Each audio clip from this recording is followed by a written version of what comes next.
And welcome back, everybody, to another episode of the Always Pressing PGA DFS podcast. We're going to preview the 2025 The Sentry. It's not the Sentry Tournament of Champions anymore, the Sentry. As Jesse and I were joking off air, it is not just champions anymore. Before we get to that, to kick off the 2025 season, you can find me on Twitter at BDentric, the podcast at Always Press DFS, and my co-host, as always, on Twitter at DFS Golf Guys. Jesse, how are we doing, my friend? I'm well. How are you? Doing well. I feel like about a month off or so since we last talked RSM Classic, but honestly, not missing. Didn't even check in on the Hero. Couldn't tell you what happened there. No idea what went on there. Saw Tiger played in a father-son event. Rory won in Abu Dhabi again. Scotty won the Hero, right? Yeah, Scotty did win the Hero. Now you're right. I see highlights, but that's it. Did you watch the match? I watched the last half to 2/3. I was recording a baseball podcast at the beginning, but after it was over, I got it on silent. Then I watched the rest. I'll get your thoughts first. What are your thoughts on what took place in the match? I thought it was the best one so far. Yeah.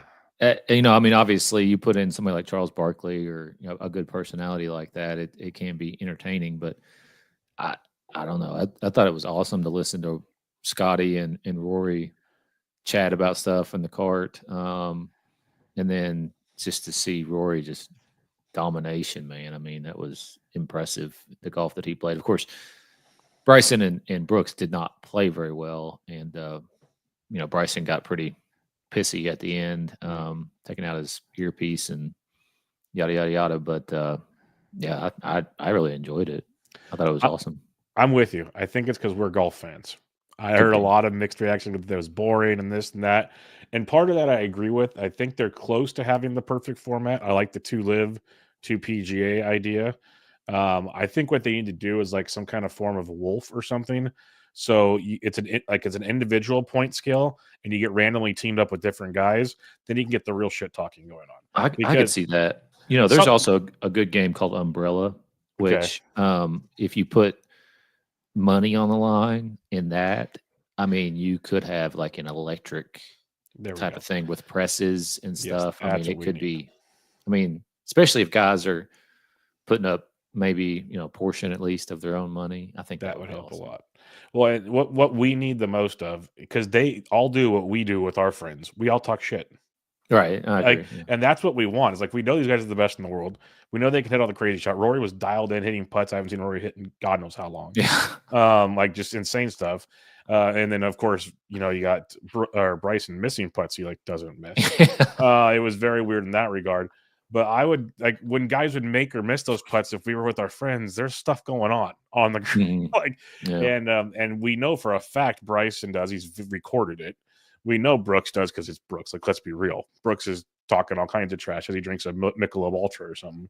But then Scott says Tom Kim's one of the worst trash talkers in the world when they play, and Rory's definitely. So my point being, if they really want to go to all masses, there needs to be more interaction. The other thing that bugged me about it is when they were talking to each other in the golf cart, they kept going to freaking Trevor Immelman and stuff. I'm like, shut up. This is what we want. We want them. We don't care about you right now. Yeah, I agree. I mean, when they were talking over him, talking about the creatine and stuff, I was confused as to what was going on, but that was an interesting conversation that you would never otherwise hear from the 2 best golfers in the world. But yeah, I mean, I liked it. It was kind of fun to see under the lights. Bryson, not a night golf guy. No, not at all. Too, I don't know, man. I'm more of a PGA Tour guy than I'm a Live guy. So I thought it was, maybe I just enjoyed it more because they got their asses handed to them on the Live Tour there. But I don't know. I thought it was awesome. I think they're definitely going in the right direction. Like you said, having Chuck there, keep building a set like that. Like I don't need the real guy. I don't need anyone. I don't need any of them. Honestly, give me 4 guys that don't really know about golf. Let them just heckle the shit out of them. I'm on board with that. Like that'll get at least the common fan to get interested, and then us who like golf will still enjoy the golf part of it. Yeah, I know what you mean. Yeah. So it was fun to be on that golf course too. I mean, because I know you know about that golf course, and it's it's awesome. Yeah, it would be so awesome to play if you ever had the chance. But it's yeah. So I don't know. I enjoyed it. I did hear mixed reactions, and also people say I didn't know what you're talking about. I didn't know it was on because it was not. No, it wasn't advertised well at all. Yeah, Yeah, it wasn't advertised very well. Well, what was advertised even worse was the match before that with all the celebrities. I didn't even know it was on. Yeah, I didn't see that. I see that one. Yeah, they pre-record. I don't think I would have watched it anyways. When I saw the list of celebrities, I really didn't care. I've seen Bill Murray live. I'm good. I was like the rest of them. I really don't care. Right. But I didn't even know it was on. No clue. Yep. Zero idea. So I know what you mean. Yeah, golf doing golf things on that. The other thing I'll ask is I have two other things. Then we'll talk Sentry. It'll be a quickie. It's 60 golfers. There rumors around the time of this match is they're talking about doing a live versus PGA like Ryder Cup. I'm pumped for that. Yeah, I mean, anything match play, dude. Yes, it's just the best that there is in golf. Yeah, 100%. And I'll give Live this much: like everyone talks about the quality of competition there, they have at least 8 to 12 guys that could compete with most 8 to 12 guys on. Like, give me Hatton and company. Like, yeah, there's a group of dudes that at least make it entertaining. PGA should still win. It'd be like the President's Cup potentially. But it'll be like President's Cup in Australia where it was close. Yeah. I think that's where we're going. You never know. And I wouldn't be shocked if Live won type thing. Yeah. Last thing, are you going to watch the TGO? I am. Have you seen the previews for it? I've seen like clips on Twitter and stuff. And honestly, I am not overly excited about it, but I could be right. Maybe it's going to be awesome. But the little things I've seen, I'm just like, this better have a ton of production value to it. I know what you mean. I've heard similar stuff from my friends as well, but I think it'll be interesting. Maybe it will be boring, but having the team event on that, and then also just the setup there is just insane. It's insane. I mean, the real grass, all that other stuff. Yeah, and just the greens and bunkers, and I think it's going to be worth at least looking or watching. When does it start? I believe it's that's a great. I'll look it up. I want to say it's the end of January, but I could be wrong. But again, it goes back to my thoughts on the match. These guys better be talking. Like they got to be talking. It can't just be like old dudes hitting golf balls. It starts January 7th. The first 3 Tuesdays of January. So January 7th, about a week. So I'll definitely try to watch it. Yes, I'll probably record it and I'll wait to hear how it is, and then I'll start watching it because I love golf. But like I said, if it's just dudes hitting in a simulator without a whole lot of activity around it, it's gonna be tough. It'll be a tough watch. I know what you mean. At least Barstool, when a guy tries to get a hole in one, it's entertaining as hell for like 24 hours. Like that, like give me something on this. Yeah, I know what you mean. All right. Need to have at least one like Jersey Jerry on each team. Well, I saw they post that would be fun to have like a celebrity influencer. Like they made a committee of all these different influencers. Yeah. Throw one of them on each team. Like have a Fat Perez on one, have Perez on one. Like throw them all over the place. I don't care. That'd be awesome. Yeah, I agree. And then, but we'll see what happens. But they are sending Jerry's redoing the hole-in-one competition. And they're sending him to the TGL facility to do it this time. Really? I just saw they post that because since foreplay is a part of this new PGA thing, they've been doing they did a whole thing at the TGL thing last week. I just saw it posted. I think it was on Sunday. Is that tomorrow then? I don't know. It must be tomorrow. It's usually every Tuesday. I think I don't know. Right. He does Jerry After Dark every Tuesday. Yeah. So I think that's what it is. I saw a post on Sunday that he's heading to it's a TGL plus Jersey Jerry. Like he's doing it all over again. Like that'd be epic in that place. He may never. They may have to postpone the. It'd be so good. Just have like these pros one of the practice walking in. Like, dude, get that out of the way. So that's the kind of stuff that makes it entertaining to me. I'll watch that. So we'll see. I'm hopeful for it because golf needs something to promote the game. Hopefully this is it. I'm just with the way they've done things the last few years, I'm not as optimistic as I once was. I know what you're saying. All right, let's talk our first PGA event of the 2025 season, technically because the fall swing doesn't count anymore. And we're going to Hawaii. This is a fun one. Sentry, it used to be Tournament of Champions, like I said. Now it's just the Sentry. Since it's not Tournament Champions, there's 60 golfers. It's a no-cut event. There were more, but Scotty cut his hand because he tried to cut meat or something. I don't know. Rory never plays this event. Lowry's out. Fleetwood's out. We'll see about Hovland. Finau's been battling a knee injury. He should be playing too, though. Keep an eye on that. We have 60 golfers right now. No cut event. Tons of history, Jesse. So what do you have for us? Yeah, I actually played this golf course in April. Nice. Forgot about that. That's right. Yeah. To be honest with you, I don't remember much of it. I was battling. What did you score? I was battling food poisoning at the time. I think I shot like 82 or something. 82 with food poisoning is pretty damn good.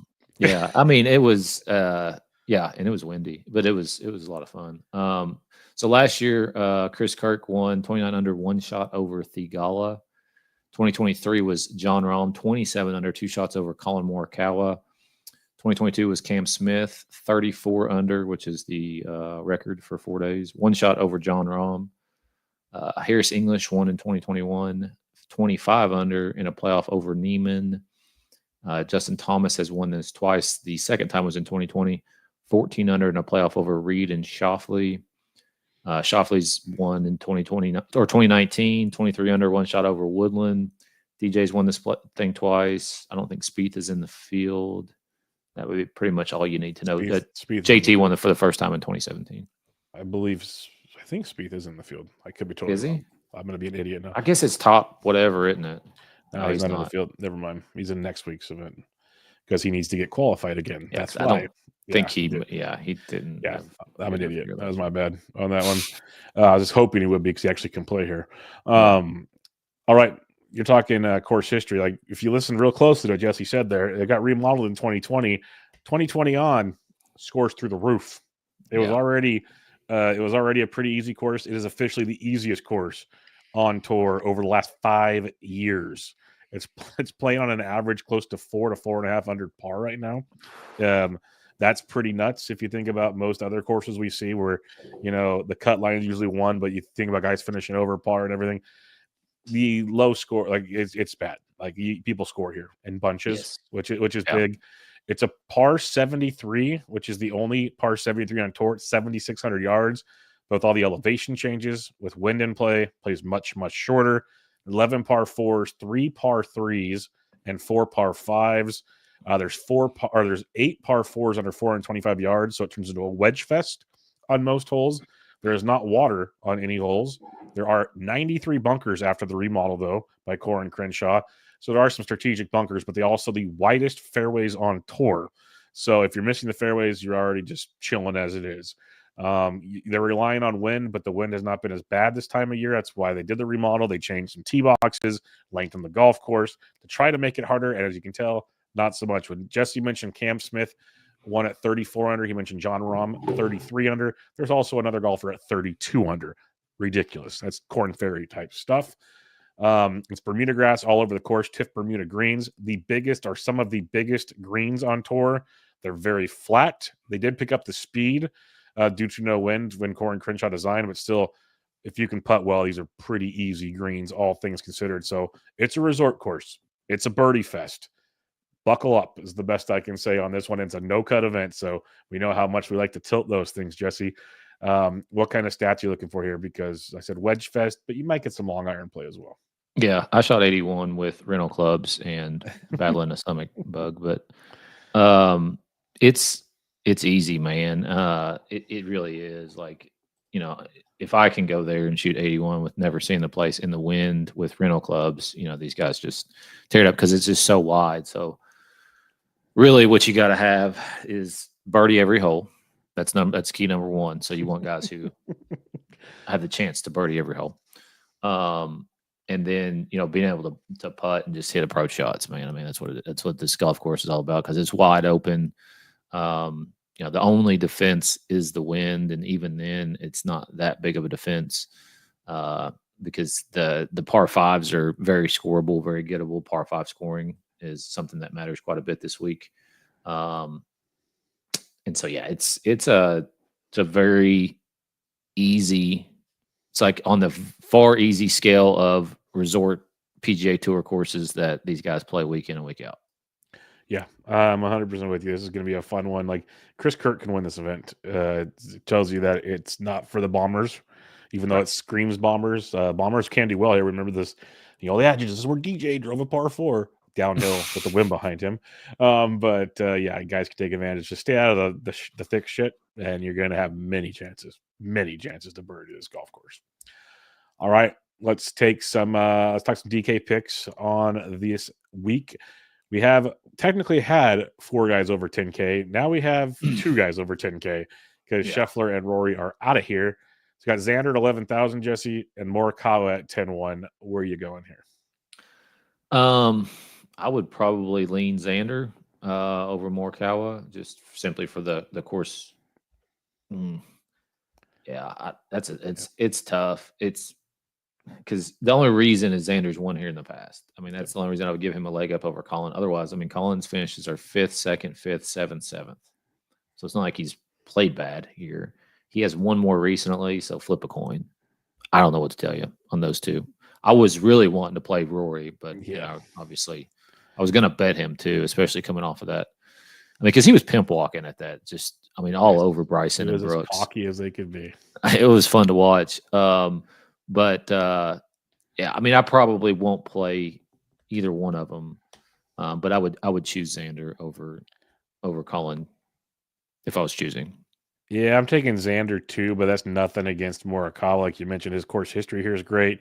It's only a few years back where he was dominating for 3 rounds and he couldn't chip on a Sunday and lost it. Coming in with a better finish. Well, he finished better. He finished well this past year. Obviously, Xander finished very well this past year. There's no hiding that. He was awesome. So I'm leaning Xander just because the only guy playing better golf than him as the season ended was probably Scotty Scheffler. So Xander was right up there. But Morikawa's a beast. There's no putting that past him if he's finding fairways and can get that. The putter has been the issue with him in years past. And if he can figure it out, like these stats are very, very old. So take them with a grain of salt. I do 24 rounds and whatnot. But over the last 24 rounds, Morikawa is 12th in this field in putting. Xander's 10th. So they're pretty similar in that regard. I'm with you. I go Xander as well, but it's no slight on Morikawa, as you mentioned. All right, now where it gets fun. And also, if you want, like usually I'm with Jesse and avoiding this range. No cut event, you can take 6K guys all day long. So you can make this work pretty easy if you want. 9K range now. Now, see, I know the pricing came out before they knew guys are out of the field, but why is this range so big in 10K, 2 people? Cantlay at 99, Ludwig football at 90, season, man. We talked about. Yeah, you're right. Yeah, Ludwig at 98 is over 10K in like every event. Ludwig at 98, JT at 97, Hideki 96, Sungjae 95, Big Vic and his broken toe at 93. Fleetwood's out of the field. Finau at 91 and Burnsy at 9,000. So, what do you like in this loaded range? Yeah, start with Cantlay. Played here every year, at least since 2020. His worst finish is 16th, which was 2 years ago.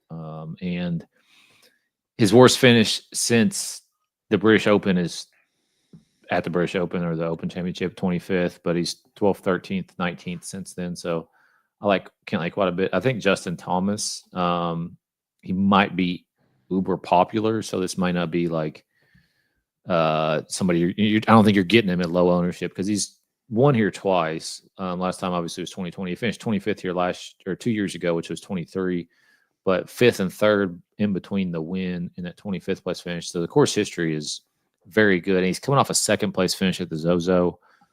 Finished 7th at the Tour Championship. Had a really solid end to the year there for Justin Thomas at 9,700. Like him quite a bit, and he just likes to win like not on U.S. soil unless it's a PGA Championship. Well, on like the mainland U.S. soil. Let me rephrase that. Sungjae is another guy who I definitely like. 5th, 13th, 8th, and 5th in his 4 starts here, and coming off a 13th place finish his last time out the Zozo a couple months ago, or about a month ago there, 2 months ago, I guess, in October. So those are the 3 guys that I like quite a bit in this range. Yeah, no, this is a fun one. And actually, since these prices came out on Saturday, it's very early and likely to change. I do have potential ownership numbers here, since people have been clicking buttons here. In that 10K range, Xander coming about 26%, Morikawa 11%. So if there's that kind of gap, definitely Morikawa between those two. Well, the other thing too, if you look at Justin Thomas, like he's whatever the He's 1, 2, 23% 3, right 4, 5, 6th. He's already been bet down to 10-1. I don't know what he opened at, but I would say it was in more in the range of Cantlay and Hideki, which is at 18-1. You're probably correct. Yes. So yeah, it's a good point. Very, very getting good steam point. there. Yep, for sure. So he'll get more ownership. But anyways, go ahead. No, he will get a ton more ownership. That's why it's just funny. It's early. A lot will change here, but I'm with you on Cantlay at 99. And you guys listen to our show long enough knows I rarely ever play Patrick Cantlay. But some things that are hard to deny with Patrick Cantlay is when he likes a golf course. He does this very, very well. And you mentioned the history. It's like 12th, 16th, 4th, 13th, 4th. Like there's really no W in there over the last 5 years, but that is consistently playing very, very well. And I'll take my chances in that regard with Cantlay. Ludwig is very enticing to me. I know he finished 47th here last year in his debut. the end of the season was rough. He had the knee injury, but he came back and was okay at the Zozo. Still didn't look great by any means. I'm curious with even more rest. Could a guy like Ludwig at lower ownership compare? He's lower than Cantlay right now, lower than JT, lower than Sung Jae. Ludwig could easily win this damn thing. That wouldn't shock me. So it just depends on the knee health to me. I like JT a lot. He's played great here, finished the year playing better than he started, obviously. Super popular, as you mentioned. Always like Sung Jae, especially at an event like this. You mentioned his history here. That's just pure domination. Plus the thrill cocks is on his bag, which is always great. So we want that on TV as much as possible because the tweet storms are just awesome. So Sung Jae at 95, like just for fun, if you had to pick one high ownership, would you rather pick Sung Jae or JT? JT. Okay, so they're both, again, this will change, like you mentioned with the Steam, but right now both are projected at 23%. So that is interesting to me. So you got that. Other than that, the only other one I like is Sam Burns at $9,000. We played him a lot towards the end of the year, and it started to get good. He's played here 3 times, 33rd, 32nd, and 19. But it seemed like we got a better Sam Burns as the year went on. Hasn't played since the FedEx, essentially, at least that I have data for. But a guy like Burns is another one that can, he's birdie or better. He's second in this field. Par 4 is 4 to 450. He's third in this field. He's second in DK scoring. Putting, he's actually second in this field in putting over the last 24 rounds. Again, these stats are wonky, but he's coming in really good form, even though he took 2 months off, basically. So, again, grain of salt stuff, but I think Sam Burns could be pretty fun as well. Right, 8K range got Bhatia at 89, Wyndham Clark at 88. It's funny that Wyndham's dropped all the way down to 88 in a field like this. Connors 87, Sahith Thigala at 86. Lowry's out. Benyon at 84, Henley at 83, Bobby Mack at 82, Adam Scott 81, and Max Greiserman at 8,000. What do you like in here? Start with Corey Connors, 8,700. The course history is not ideal, but he's a dude he's actually been playing some this fall. His last start was at the Nedbank Golf Championship, which is a Euro Tour event, 6th there, 7th at the Pro Tour. And we know just how good he is tee to green, so maybe potentially his putter can get hot. Thigala finished 2nd here last year, so I think he's definitely in play. Been on 4th here last year and coming off a win on the Euro Tour back in October at the Genesis Championship. Finished obviously 1st if you win. 18th before that at the BMW PGA Championship, and had a really solid end to the PGA Tour year as well. Bobby Mack, man, he's very interesting to me. I wanted to click on Lowry before I figured out that he was not actually playing, just because of the wind kind of factor. These guys obviously play it more. And the other thing about Bobby Mack is he's actually been playing more competitive golf here recently, playing on the Euro Tour recently as November 17th at the DP World Tour Championship. He finished 7th there.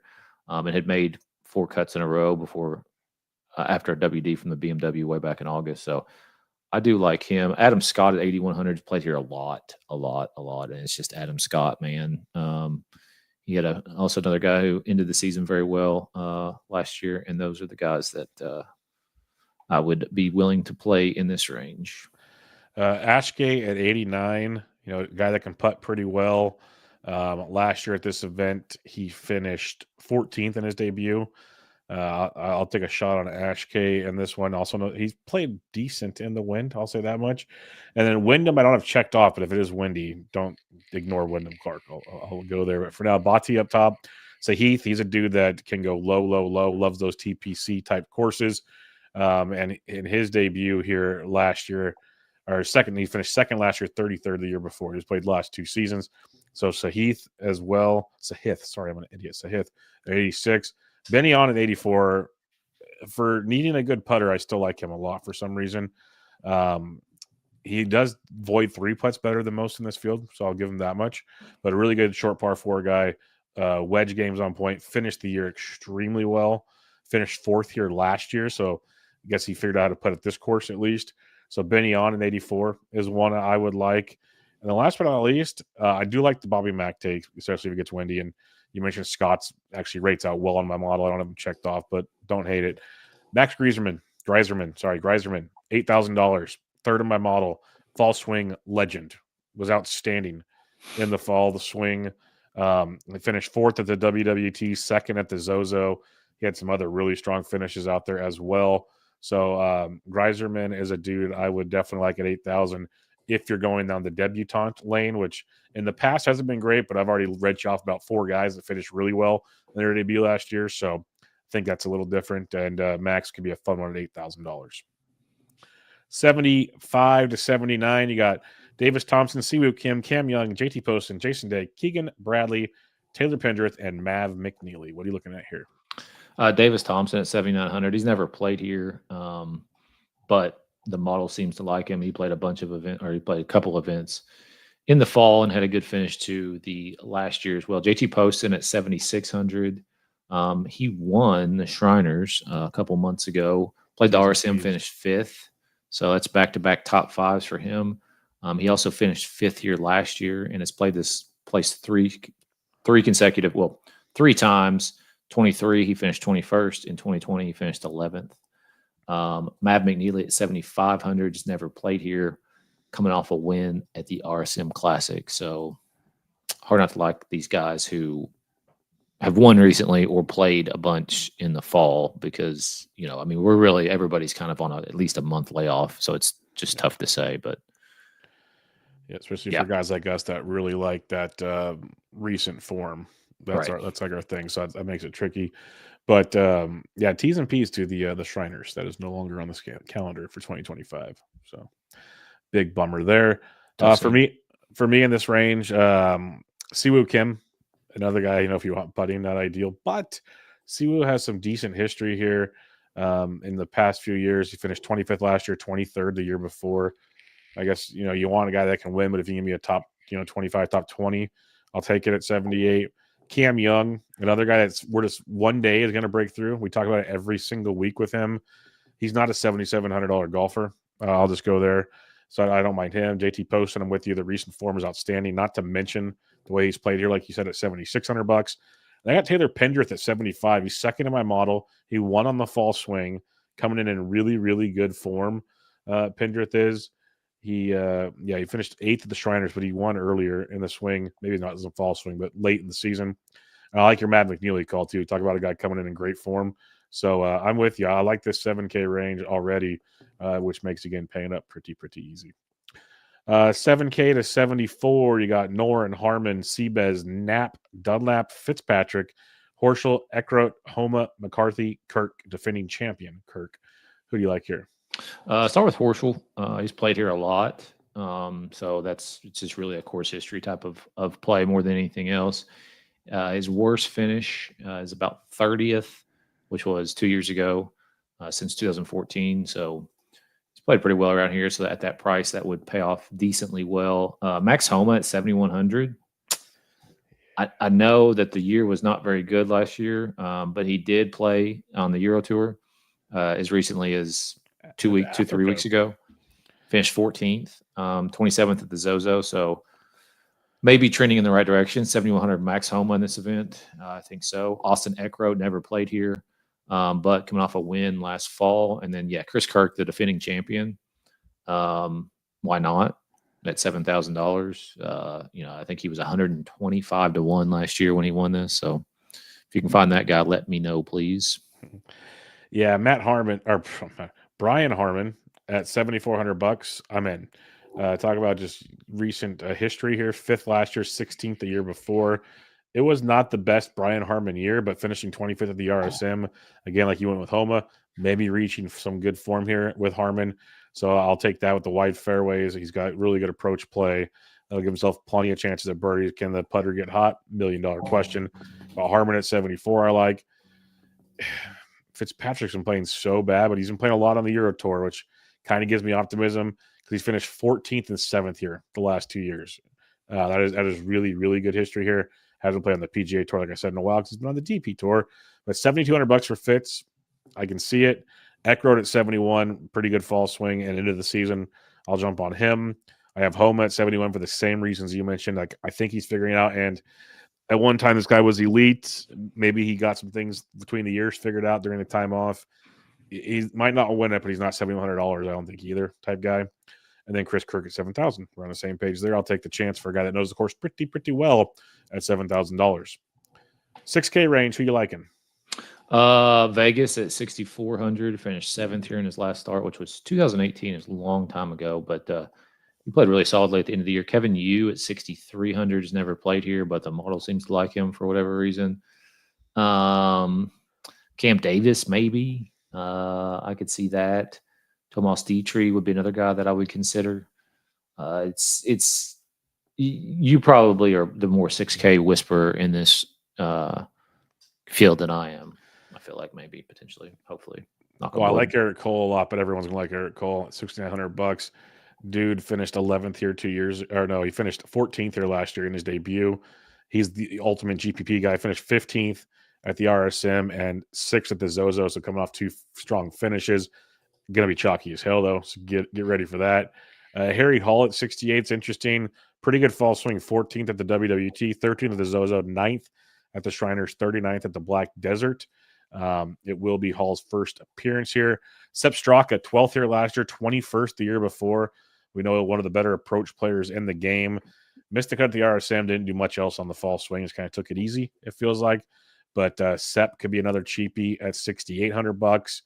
Hoagie's another approach guy, very volatile player, decent putter though, good par 5 score at 6,500 or 66. If you want a good fall swing guy, Echeverria at 65 was lights out this fall. Gracerman was probably the only one better than him, but maybe not, because you got Echeverria 2nd, 29th, 6th, 1st, miscut 11th.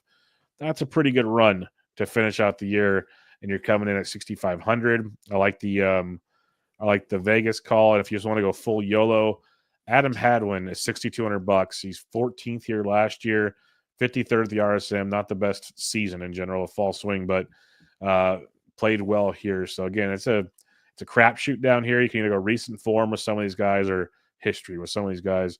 Depends on what you want. Cole's probably the best play, but he's going to be very, very popular.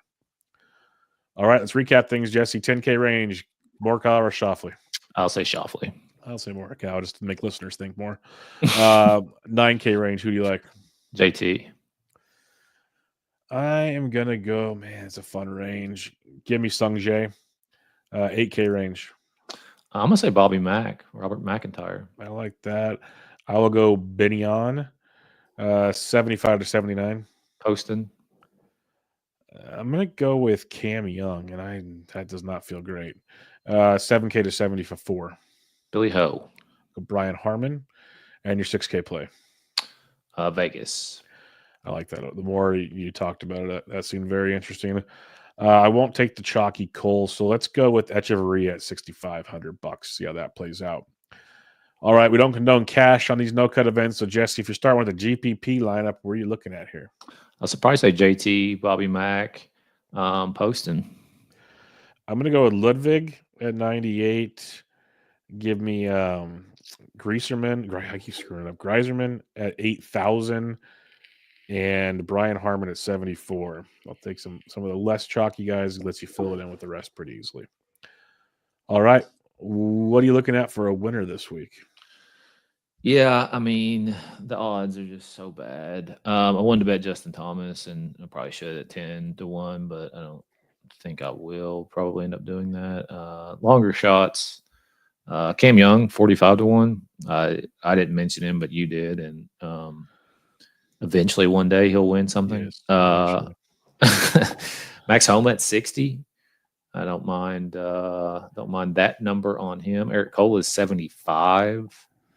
And Vegas is 120 if you're got some extra cash to burn. Yeah, it's interesting. I don't hate the course where you can pound fairways. Sounds good to me. Right. For some top 20s, there's a lot. If you just want like little money, like Cam Young, Harmon, Pendrith plus 115. If you want something small like that, but if you want to go deeper into the mix, like if you want to roll the dice on a Nick Dunlap, if you get the hot putter, he's plus 160. Sepp Straka plus 160. Echeverria plus 210. If you want something like Hoagie's plus 230. Your boy Vegas plus 250. Top 20. I think that's pretty fun. So there are some longer shot top. Think about it. You want to be the top third in the field, folks. it's it's not the easiest thing with professional golfers, but it's a lot easier than most weeks. So you got that angle going for you as well. All right, Jesse, before we head out here, any final thoughts? First event of the year, Sentry. We got the Sony next week at least, so we got a covenant coming up. It's always fun to watch golf in the evening, especially with Hawaii. So be looking forward to that in between football games or whatever else you're watching. Yeah, later lock than usual on Thursday, so keep that in mind. But yeah, that's the same day as 3 playoff games, I believe. So, or no, that's Wednesday. So yeah, you got most of Thursday. You're good. Yep. You're good. So, all right. Good luck, everybody. We'll be back to you guys next week for the Sony Open. Until then, check out Jesse on Twitter at DFS Golf Gods. Podcast at Always Press DFS. I'm at BD Entric. This was your 2025 The Sentry preview. Catch you all next time.